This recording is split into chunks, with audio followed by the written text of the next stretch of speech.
Hello friend, तो आपके सामने लेकर आ गए हैं ये इरिगेशन का लेक्चर नंबर 4 है और जिसमें हम आज बात करने वाले हैं क्वालिटी ऑफ इरिगेशन वाटर। ठीक है, इरिगेशन जो वाटर है उसकी क्वालिटी से रिलेटेड बात करने वाले हैं, जिसमें मैं बात करने वाला हूं। अगर पहले पॉइंट की बात करूं तो साल्ट कॉन्सेंट्रेशन हम देखने वाले हैं। क्यों देखने वाले हैं? क्योंकि अगर साल्ट की मात्रा होगी तो वो इरिगेशन के लिए बराबर नहीं होगा। ठीक है, सॉल्ट कॉन्सेंट्रेशन की बात करने वाले हैं। ठीक है, तो सॉल्ट कॉन्सेंट्रेशन से रिलेटेड अगर मैं पॉइंट बताऊं, जैसे आपने अगर एनवायरमेंटल इंजीनियरिंग पढ़ा है तो उसमें भी मैंने इसके बारे में जिक्र किया है। ठीक है, डाई आयोनिक टेस्टर के द्वारा इसको मेजरमेंट कर लिया जाता है। डाई आयोनिक टेस्टर के द्वारा इसको मेजरमेंट कर लिया जाता है। ठीक है, किस तरीके से किया जाता है कि जैसे कि आपके पास ये हमने ले लिया, ठीक है, और वाटर ये ले लिया। अगर इसके अंदर सॉल्ट कंसंट्रेशन होगा, ठीक है, इसके बारे में ये हमने ले लिया इलेक्ट्रोड, दो इलेक्ट्रोड ले लिया, एक होगा आपका कैथोड और एक होगा एनोड। ठीक है, और ये इसको हमने कनेक्ट कर दिया, इस तरीके से कनेक्ट कर दिया। ठीक है, अभी ये क्या होगा, अगर इसके अंदर कोई आयनिक है, ठीक है, आयनिक कंपाउंड है, तो ये क्या होगा, माइनस वाला इस तरफ जाएगा और प्लस वाला इस तरफ जाएगा, और ये एक प्रकार से इलेक्ट्रिक कंडक्टिविटी को रिप्रेजेंट करेगा। इलेक्ट्रिक कंडक्टिविटी को रिप्रेजेंट कर रहा है, इसका मतलब इसके अंदर क्या है, आयनिक है। ठीक है, आयंस है, जिसके थ्रू हम बता सकते हैं कि इसके अंदर सॉल्ट का कॉन्सेंट्रेशन है। ठीक है, और कितना है ये चीज़ें हमें आइडिया मिल सकता है, एक रेंज में हम बता सकते हैं। ठीक है, किस तरीके से, it measured by Dionic tester, इसको बोला भी जाता है डाई आयोनिक टेस्टर बोला जाता है। ठीक है, इसके थ्रू हम इसको मेजरमेंट करते हैं। अब इससे जुड़ी हुई कुछ इंपॉर्टेंट पॉइंट, जो ये पॉइंट है वो बता देता हूँ। जैसे कि salt concentration of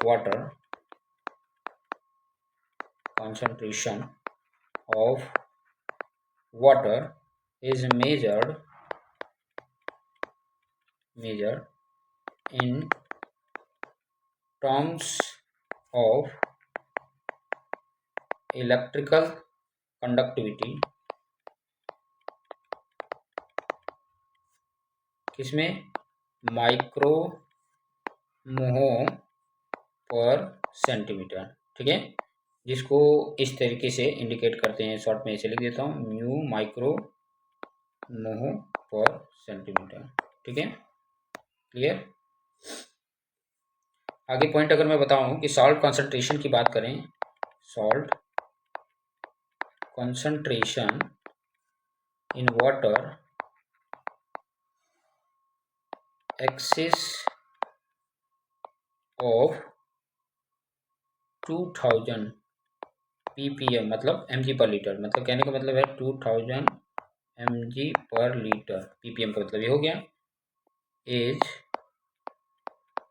harmful for all type of crop, harmful for all type of crop, सभी टाइप के क्रॉप के लिए क्या है, हार्मफुल होगा। ठीक है, समझ में आ रहा है, सभी टाइप के, ऑल टाइप के, कितना ppm, ध्यान रहे कि 2000 ppm या 2000 mg पर लीटर से ज़्यादा अगर अमाउंट में हुआ तो ये क्या करेगा, किसी भी क्रॉप के लिए ये हार्मफुल होगा। ठीक है, वही मैं और कुछ इंपॉर्टेंट पॉइंट की बात करूं कि salt concentration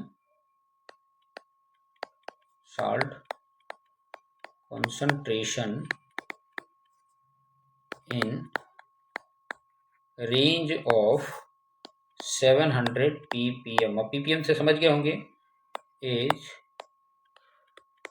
harmful for few crops, कुछ क्रॉप्स के लिए ये हार्मफुल होता है। 700 ppm आ गया तो, ठीक है, 700 ppm आ गया तो कुछ क्रॉप्स के लिए क्या होगा, हार्मफुल होगा। ठीक है, अगर मैं इसकी क्लासिफिकेशंस अगर करूं तो उसके बेस पे आपको आइडिया मिल जाएगा।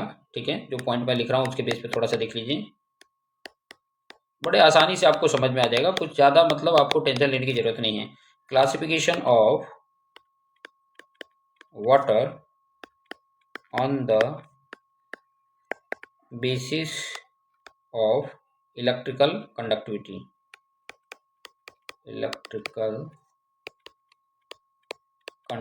के बेस पे हम बता सकते हैं कि उसका किस तरीके का वाटर है। ठीक है, जैसे मैं यहाँ पर लिख देता हूँ इलेक्ट्रिकल कंडक्टिविटी, जिसका यूनिट है म्यू मोहो पर सेंटीमीटर, और दूसरा यहाँ पे वाटर क्लासिफिकेशन कर देते हैं, वाटर क्लासिफिकेशन। ठीक है, अब इसमें हमने क्या कर दिया, ये ले लिया। ठीक है, वाटर क्लासिफिकेशन हमने कर दिया।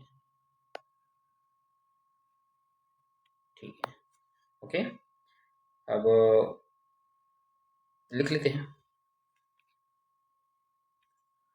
थोड़ा सा मैं क्या कर देता हूँ, बीच में से यहाँ से पॉइंट ले लेता हूँ, इसको भी थोड़ा पॉइंट बना देता हूँ। ठीक है, ओके, चलिए पहला, अगर मान लीजिए 0 से लेके 250 अगर बता रहा है माइक्रोमोह पर सेंटीमीटर, इसका मतलब ये होगा C1 का, C1 कैटेगरी का, और ये लो सलाइन वाटर बोलेंगे, लो सलाइन वाटर। मतलब अगर उसकी कंडक्टिविटी 0 से लेकर 250 के बीच में अगर आएगा तो वो C1 कैटेगरी का होगा, उसको लो सलाइन वाटर बोला जाएगा। अगर वही 250 से लेके 750 तक हो गया तो इसका C2 कैटेगरी होगा, और वो मीडियम सलाइन वाटर होगा। क्लियर? थोड़ी मेरी हैंडराइटिंग सही नहीं है, बट आप समझदार हैं, खुद से अगर नोट्स बनाएंगे तो वो काफ़ी अच्छा बना सकते हैं। ठीक है, नेक्स्ट की बात करेंगे, 750 से लेके 2250 अगर होगा तो C3 कैटेगरी में आएगा, और उसको बोला जाएगा हाई सलाइन वाटर। ठीक है, और नेक्स्ट है ग्रेटर देन 2250 पे अगर बात करेंगे तो C4 कैटेगरी में आएगा, उसको बोला जाएगा वेरी हाई सलाइन वाटर। ठीक है, समझ में आ रहा है? तो ये कुछ क्राइटेरिया थी जो जानने की ज़रूरत थी। अगर ये क्राइटेरिया अगर हमें अच्छे से ध्यान में है, ठीक है, तो हमें काफ़ी कुछ आइडिया मिल सकता है। ठीक है, अब हम कंसंट्रेशन ऑफ सोडियम आयन की बात, ये साल्ट कंसंट्रेशन पहला देख लिए। अब नेक्स्ट हम हेडिंग डाल देते हैं सोडियम का कंसंट्रेशन। ठीक है, सॉल्ट कंसंट्रेशन के बाद हमारा जो सेकंड नंबर है वो है sodium concentration of sodium ion, concentration of sodium ion. ठीक है, सोडियम आयन की बात कर लेते हैं, सोडियम आयन का कंसंट्रेशन की बात कर लेते हैं। ठीक है, अब इससे जुड़ी हुई कुछ इंपॉर्टेंट बात कि हम अगर इसको फाइंड आउट करना है तो इसको फाइंड आउट करने के लिए हमारे पास एक सुंदर सा टेक्निक है, जिसके बेस पे हम क्या कर सकते हैं, इसका कंसंट्रेशन सोडियम आयन का मेजरमेंट कर सकते हैं। और किस बेस पे करते हैं, SAR वैल्यू के बेस पे करते हैं। किस बेसिस पे करते हैं, SAR वैल्यू पे करते हैं। और कैसे करते हैं, अगर आपने एनवायरमेंटल का मेरा वीडियो देखे होंगे तो उससे आपको काफ़ी कुछ आइडिया मिल जाएगा। ठीक है, तो मैं यहाँ पर बता देता हूँ कि concentration of sodium ion is measured in term of SAR value. ठीक है, SR वैल्यू के बेस पे हम बता देते हैं। SAR का अगर मैं फुल फॉर्म बताऊं यहाँ पर तो वो होता है sodium absorption ratio, sodium absorption ratio बोलते हैं। ठीक है, सोडियम एब्जॉर्प्शन रेशियो बोलते हैं। ठीक है, याद रहेगा, सोडियम एब्जॉर्प्शन, यह सोडियम, यह है एब्जॉर्प्शन, यह है रेशियो। ठीक है, अब इसका फॉर्मूला थोड़ा देख लो ताकि आपको आइडिया रहे। SAR sodium absorption ratio equal to होता है concentration of sodium ion divided by under root में होता है कंसंट्रेशन, एक मिनट, अंडर रूट होता है concentration of calcium ion plus concentration of magnesium ion divided bye 2। ठीक है, ये होता है इसका फॉर्मूला, ये होता है इसका फॉर्मूला। ठीक है, ये फॉर्मूला है, थोड़ा सा ध्यान से देखिएगा, थोड़ा सा मैं अच्छे से इसको, ठीक है, concentration of sodium ion divided by under root में कैल्शियम का कंसंट्रेशन प्लस मैग्नीशियम का कंसंट्रेशन डिवाइड बाय 2, लेकिन ये अंडर रूट में है। ठीक है, समझ में आ रहा है? अब किसी का भी, ठीक है, किसी का भी ऑल कंसंट्रेशन जो होगा, इसमें ये भी ध्यान रखना कि जितने भी कंसंट्रेशन है वो सब किस फॉर्म में होंगे, EPM के फॉर्म में, इक्विवेलेंट पर मिलियन के फॉर्म में होंगे। यहाँ पे लिख भी देता हूँ, all concentration are in EPM। EPM का फुल फॉर्म क्या है, यहाँ पे लिख देता हूँ, इक्विवेलेंट पर मिलियन, इक्विवेलेंट पर मिलियन। और इसकी वैल्यू क्या होती है भाई, कॉन्सेंट्रेशन जो होगा उसका कॉन्सेंट्रेशन इन mg पर लीटर होगा डिवाइडेड बाय इक्विवेलेंट वेट होगा, इक्विवेलेंट वेट होगा। ठीक है, ये ध्यान में रखना, जो भी कंसंट्रेशन होगा ईपीएम होगा और वो कैसे होता है, concentration divide by equivalent wait. अब टेंशन मत लो, इससे रिलेटेड एक न्यूमेरिकल करेंगे तो आपको कुछ आइडिया मिलेगा। ठीक है, इससे रिलेटेड जब न्यूमेरिकल करेंगे ना तो आपको काफी आइडिया मिलेगा, तो बिल्कुल आपको टेंशन नहीं लेना है। जितना पॉइंट बता रहा हूँ उसको साथ साथ में ही नोट डाउन करते जाइए। नोट डाउन करने का बेनिफिट ये रहेगा कि आपकी खुद की बनाई हुई नोट्स होगी, जो भी आपने लिखा है वो आपको समझ में आएगा। ठीक है, और उसी के बेस पे आप रिवीजन भी कर सकते हो। ठीक है, चलिए कुछ और इंपॉर्टेंट पॉइंट इसमें ऐड किया जाता है, जैसे कि मैंने सॉल्ट कंसंट्रेशन में क्लासिफिकेशन बताया था। ठीक है, उसी तरीके से इसका भी सोडियम कंसंट्रेशन जो मैं बता रहा हूँ वो एसआर बेसिस, एसआर की वैल्यू के बेस पे क्लासिफिकेशन होगा। तो यहाँ पर मैं हेडिंग डाल लेता हूँ। ठीक है, क्या है, classification, classification of water on the basis of SAR value. ठीक है, SR वैल्यू के बेस पे मैं क्लासिफाई कर रहा हूँ। ठीक है, सबसे पहले यहाँ पर SAR आपकी वैल्यू हो जा रही है और इधर वाटर क्लासिफिकेशन,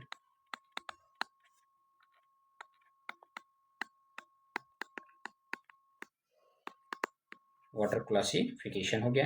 ठीक है, मैं यहाँ पर एक टेबल बना लेता हूँ। थोड़ा सा टेबल मेरा टेढ़ा मेढ़ा जा रहा है, पर ठीक है, कोई दिक्कत नहीं है। ठीक है, चलिए मैं यहाँ पर लिख देता हूँ एसआर वैल्यू में अगर 0 से लेकर 10 वैल्यू आ रही है तो इसको S1 नाम दे दो। ठीक है, और इसको बोला जाएगा low sodium ion concentration of water, low sodium ion concentration of water. ठीक है, उसी तरीके से अगर 10 to 18 हुआ तो उसका S2 नाम रख दो और वो होगा medium sodium ion concentration of water. उसी तरीके से अगर 18 से लेके 26 हुआ तो उसका नाम S3 होगा और वो होगा high sodium ion concentration of water. और 26 से अगर ग्रेटर हुआ तो उसको बोला जाएगा S4 और वो होगा वेरी हाई, क्या होगा, very high sodium ion concentration of water. ठीक है, समझ में आ गया होगा, क्लियर। तो ये चीज़ें थी। अब इसी में एक छोटा सा पॉइंट अगर मैं यहाँ पे बोलूँ, छोटा सा पॉइंट करके कि सोडियम आयन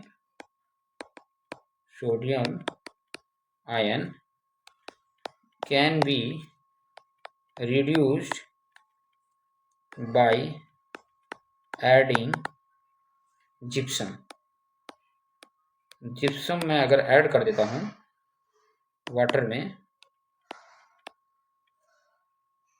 या तो सॉइल में, और टू सॉइल में या तो वाटर में मैं जिप्सम को ऐड कर देता हूँ तो इसके अंदर का जो सोडियम आयन कंसंट्रेशन होता है वो कम हो जाता है। ठीक है, कम हो जाता है। उसके बाद नेक्स्ट थर्ड नंबर का कंसंट्रेशन की बात करेंगे।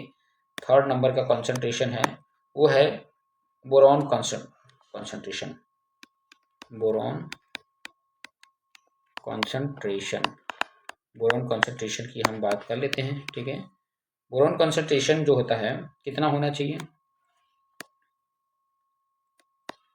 बोरॉन कंसंट्रेशन की बात करेंगे अप टू 0.3 ppm होना चाहिए।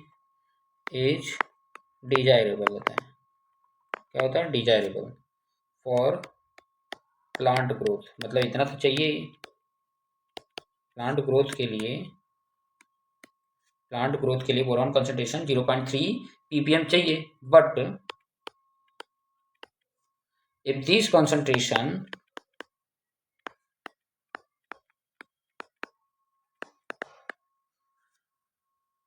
exceed अगर कर गया 0.5 ppm अगर हो गया, it is proven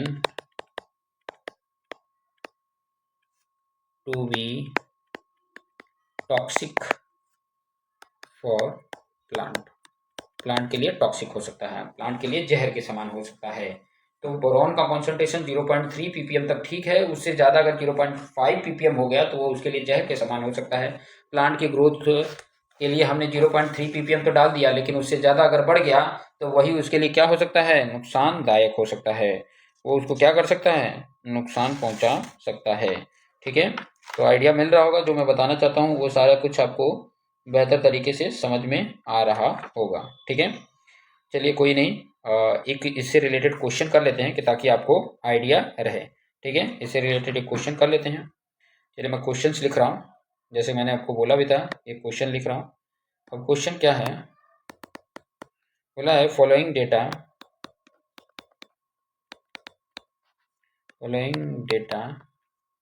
are taken from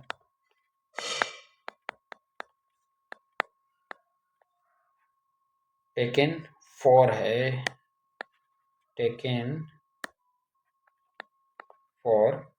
water sample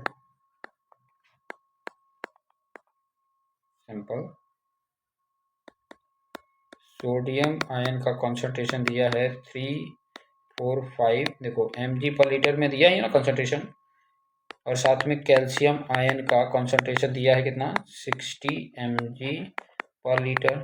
ठीक है, और उसके बाद दे दिया है मैग्नीशियम आयन का कॉन्सेंट्रेशन कितना दिया है, 24 mg पर लीटर है। ठीक है, आगे बोला है कैलकुलेट सोडियम एब्जॉर्प्शन रेशियो, सीधा सीधा बोल दिया है, कैलकुलेट SAR एंड क्लासीफाई, उसके बाद आपको क्लासीफाई भी करना है द वाटर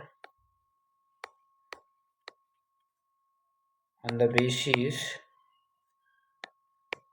क्या है, on the basis of SAR value, इस वैल्यू के बेस पे इस वाटर का क्लासिफिकेशन भी आपको बताने होंगे। ठीक है, अब चलिए मैं यहाँ पर जो बात कर रहा था कि ये जो कंसंट्रेशन दिया हुआ है, सोडियम का कंसंट्रेशन है, ठीक है, कैल्शियम का कंसंट्रेशन यहाँ पे दिया हुआ है mg पर लीटर में दिया हुआ है, बट यहाँ पर थोड़ा सा अगर ध्यान दीजिए कि इसके पहले मैंने बताया था कि आपको किस में लेना है, सभी को ईपीएम में लेना है, सभी को किस में लेना है, ईपीएम में। मैंने यहीं पे अभी बताया था किस में लेना है, यहीं पर लिखा था, देखिए यहीं पे लिया था, किधर गया, मैं आपको SR वैल्यू है ना, ऑल कंसंट्रेशन यहाँ पे बोला था, all concentration are in EPM.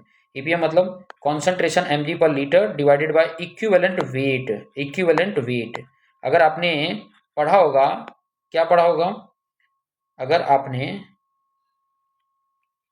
जो मैं पॉइंट बताना चाहता हूँ कि अगर मेरा ये एनवायरमेंटल के वीडियो अगर देखे होंगे तो उसमें मैंने आपको डिटेल में इसको समझाया भी है। ठीक है, डिटेल में इसको मैंने समझा के रखा है कि किस तरीके से ये होता है। ठीक है, तो अगर मुझे ईपीएम में लेना है, इक्विवेलेंट पर मिलियन, ईपीएम मतलब क्या होता है, बार बार वो चीज़ को लिखो तो याद हो जाता है, इक्विवेलेंट पर मिलियन में आपको लेना है। ठीक है, तो कैसे लेंगे, जैसे कि अगर मैं सोडियम को इक्विवेलेंट पर मिलियन में ले रहा हूँ तो क्या होगा, उसका कॉन्सेंट्रेशन कितना है, लिख लेता हूँ पहले कॉन्सेंट्रेशन, एक बार लिख रहा हूँ, बाकी सब में वही से करना है। कॉन्सेंट्रेशन mg पर लीटर में इसको लेना है, डिवाइडेड बाय इक्विवेलेंट वेट है, इक्विवेलेंट वेट।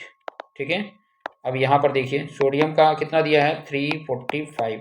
अब सोडियम का कॉन्सेंट्रेशन ध्यान देंगे, सोडियम का कॉन्सेंट्रेशन जो होता है वो कितना होता है, सोडियम कितना होता है 25, कितना होता है 23 होता है, सोडियम का कितना होता है, देखो इक्विवेलेंट वेट अगर फाइंड आउट करना है तो इसका भी फॉर्मूला यहाँ पर लिख देता हूँ।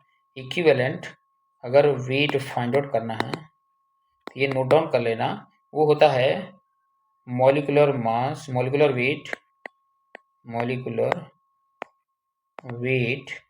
Divided by valency. ये कई बार आप लोगों ने कई बार कहाँ देख लिया है, कई बार आपने देखा है, किस में देखा है। अब देखिए इक्विवेलेंट वेट की बात करेंगे, अगर सोडियम की इक्विवेलेंट वेट की बात करेंगे +1 होता है, इसका 23 होता है और डिवाइडेड बाई 1 ही होता है वैलेंसी, इसका 23 आ जाएगा। कैल्शियम की अगर बात करेंगे तो ये तो कितनी बार कर चुके हैं, कैल्शियम 2+ की अगर बात करेंगे तो ये होता है टोटल 60 और डिवाइडेड बाई इसकी वैलेंसी कितनी होती है, वैलेंसी की बात करेंगे, 1 मिनट सॉरी मैं उसकी वैल्यू ले लिया। अगर इसकी बात करूँ तो इसका होता है मोलिकुलर वेट 40 होता है और इसकी वैलेंसी देखोगे 2 है, तो ये क्या हो गया 20। मैग्नीशियम की अगर बात करोगे, मैग्नीशियम 2+ का, तो ये होता है 24, मैग्नीशियम का 24 होता है और इसकी जो वैलेंसी भी 2 होती है, तो ये हो गया 12। अब यहाँ पे वैल्यू पुट कर दो सबका। अब मैं किसकी वैल्यू फाइंड आउट कर रहा हूँ, सोडियम का, तो 345 कंसंट्रेशन हो गया, इसका इक्विवेलेंट वेट क्या है 23, तो मैंने यहाँ 23 पुट कर दिया। अब इसको कैल्सी से डिवाइड कर रहे हो तो ये आ जाता है 15, कितना आ गया 15 आ गया। नेक्स्ट की अगर मैं बात करूँ किसका, कैल्शियम का, कैल्शियम का कितना हो जाएगा, कॉन्सेंट्रेशन दिया हुआ है 60 और इक्विवेलेंट देखो निकाला है 20, यहाँ 20 रख दिया, कितना आ गया 3 आ गया। वैसे अगर मैग्नीशियम का ईपीएम में निकालेंगे तो इसका है 24 दिया हुआ है और इसका मोलिकुलर वेट है 12, तो ये कितना आ गया 2 आ गया, तो ये आपके सामने आ गया।